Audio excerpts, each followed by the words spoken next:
A man stands outside his house at sunset, staring at his phone. His jaw tightens as he answers the call.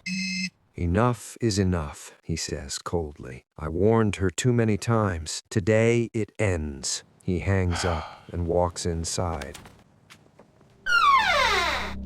At the doorway, his wife is about to step out, calm, unaware. He stops her. "From today," he says quietly, "you will never step outside without your wedding ring again." She freezes. Tears fill her eyes instantly. And that was the moment I realized this ring had nothing to do with love. The first sign came on a morning that should have been ordinary. My wife had already stepped outside when she suddenly froze, her body stiffening as if she had remembered something dangerous too late. I was standing by the doorway, watching her from behind, when she slowly raised her hand and stared at it like she had seen a ghost. For a moment, she didn't move. Then, without saying a word, she rushed back inside, slid her wedding ring off her finger, and let out a sharp breath, as though she had been holding it in for too long. "What's wrong?" I asked, trying not to sound alarmed. "Nothing," she replied, quickly, too quickly. Her voice was light, but her hands were trembling. That was when I realized something I had never truly paid attention to before. She never wore her wedding ring outside, not to work, not when visiting friends, not even to step into the compound. Inside the house, the ring never left her finger. She cooked with it on, slept with it on. Sometimes, when she thought I wasn't looking, I noticed her resting her cheek against her hand, the ring pressed softly against her face. But the moment she prepared to leave the house, she removed it, slowly, carefully, almost respectfully. At first, I told myself it meant nothing. Some people don't like jewelry. Some people fear attention. I tried to convince myself it was one of those harmless habits people develop without thinking. But the way she handled that ring didn't feel casual. It felt deliberate, guarded. One evening, I finally asked her about it. I kept my voice calm, even playful. "You don't like wearing your ring outside?" I said, forcing a smile. She smiled back, but her eyes never met mine. "It attracts attention," she replied. That answer stayed with me. Attention from who? From what? She never explained. The following week, I began noticing other things. On days she forgot and wore the ring outside, even briefly, she returned home shaken, quiet, restless. She barely spoke. At night, she tossed and turned as if sleep refused to take her. Then, before dawn, she would wake up, carefully remove the ring, and place it beside the bed before I opened my eyes. Doubt crept in slowly, tightening around my chest. Was she hiding our marriage?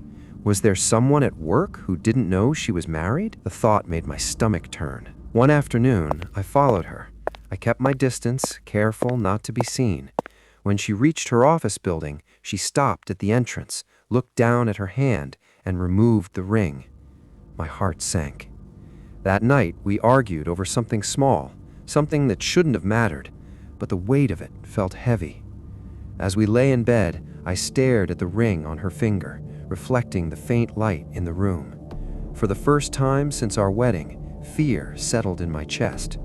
Not fear of losing her, fear of what she was protecting me from, or hiding from me. And that was when I understood. This ring had nothing to do with love. It had everything to do with fear. One morning, as my wife was going to work, the gate man mentioned the ring. My chest tightened before he even finished his sentence. That day had already gone wrong from the start. We were late, rushing through the house, speaking in half sentences and unfinished thoughts. My wife hurried out without pausing, without checking her hand. I noticed immediately she was wearing the ring. I followed behind her as we approached the office gate. Suddenly, she stopped right there in front of the gate. Her body froze. The color drained from her face. Her hands began to shake as though they no longer belonged to her. Slowly, too slowly, she slipped the ring off her finger, glancing around like she was afraid of being seen. The gate man noticed. "Madam?" he asked casually. "Why are you removing your ring?" She hesitated. For a brief moment, I thought she wouldn't answer at all. Then she forced a smile that didn't reach her eyes. "It's too tight," she said, and walked away. I stood there, stunned. Too tight? That excuse made no sense, not after everything I had seen. I waited until she disappeared into the building, then walked back to the gate man. "You asked her about the ring," I said. "Why?" He looked genuinely confused. "Because she looked scared, sir," he replied, "like she remembered something important." "Did she meet anyone here before?"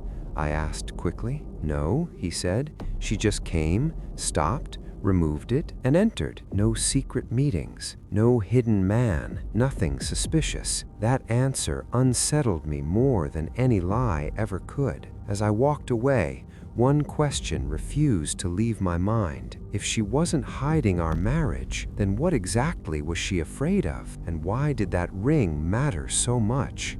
That evening, our first real fight didn't start with shouting. It started with silence. When my wife returned from work that evening, she didn't greet me. She went straight to her bag, pulled out the ring, and slid it onto her finger immediately, like someone correcting a dangerous mistake. "Why are you rushing to put on the ring?" I asked. She didn't answer. She walked into the kitchen and began preparing dinner as if nothing had happened. That night, I didn't touch the food. I sat there, staring at the plate, my appetite gone. She noticed, but she said nothing. She finished eating alone and went to bed. By morning, she was angry. "You didn't eat my food," she said sharply. "Why?" I looked at her for a long moment. "From today," I said calmly, "you must wear that ring to work.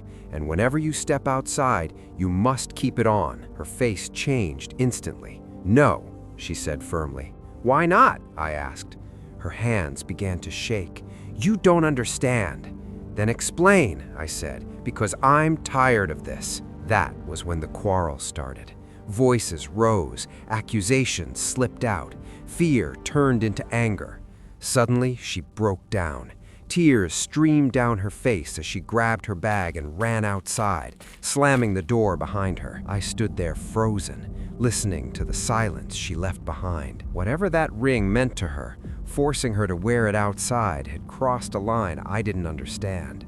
She didn't come back that night. Fear swallowed me whole. The house felt wrong. Her shoes were still by the door, her side of the bed untouched, her bag gone. I didn't sleep. All night, I replayed our quarrel, my demand, her shaking voice, the way she ran out crying. By morning, anger was gone. Only regret remained. I went to her office first. "She didn't come in today," the receptionist said. My chest tightened. She had never missed work without telling me. I drove straight to her grandmother's house. When I arrived, I found her sitting on the floor, her back against the wall. Her eyes were red.